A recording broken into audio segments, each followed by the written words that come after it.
మెదక్ జిల్లా నిజాంపేట మండల కేంద్రంలో శ్రీ దుర్గామాత ఉత్సవ కమిటీ 21వ వార్షికోత్సవం సందర్భంగా 8వ రోజు దుర్గమ్మవారు చదువుల తల్లి సరస్వతీదేవి రూపంలో భక్తులకు దర్శనమిచ్చారు. ఈ సందర్భంగా గ్రామ పురోహితులు వేలేటి లక్ష్మణ శాస్త్రి మాట్లాడుతూ జగజ్జనని దుర్గమ్మవారు సరస్వతీదేవి రూపంలో దర్శన భాగ్యం కల్పించారని 5 సంవత్సరాల చిన్నారులకు అక్షరాభ్యాస కార్యక్రమం చేపట్టామన్నారు. ఆ సరస్వతీదేవి కృపతో గ్రామంలోని విద్యార్థులందరూ మంచి విద్యను అభ్యసించి ఉన్నత శిఖరాలకు ఎదగాలని ఆశీర్వదించారు. ఈ కార్యక్రమంలో శ్రీ దుర్గామాత ఉత్సవ కమిటీ అధ్యక్షులు చెల్మేటి నాగరాజు, ఉపాధ్యక్షులు తమ్మలి రమేష్, కోశాధికారి తిరుమల్ గౌడ్, చీకోటి వెంకటేశం, నాయని వెంకటేశం, కానిస్టేబుల్ రాజు రాథోడ్, మాసుల నాగరాజు, కరుణాకర్, సంజీవ్, చంద్రకాంత్ గౌడ్, జాల శ్రీకాంత్ తదితరులు పాల్గొన్నారు. పరబ్రహ్మస్వరూపిణి సరస్వతి నమోస్తుతే.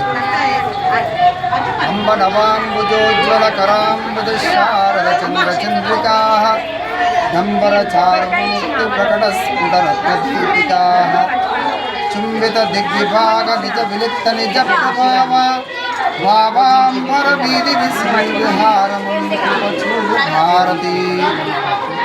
దేవి నవరాత్రుల్లో భాగంగా ఈరోజు సప్తమి తిథి మూలా నక్షత్రం కలిసి ఉన్నటువంటి ఈరోజు సరస్వతి అవతారంలో దుర్గమ్మ తల్లి పూజలు అందుకుంటుంది.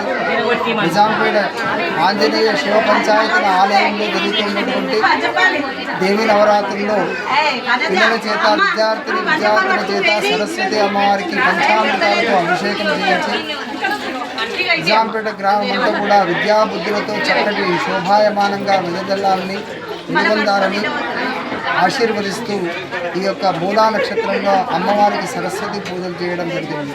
అమ్మవారి యొక్క అనుగ్రహం కలిగి అందరూ కూడా విద్యావంతులు అవుతారని ఆశిస్తున్నారు. జై సరస్వతి, జై దుర్గామాత.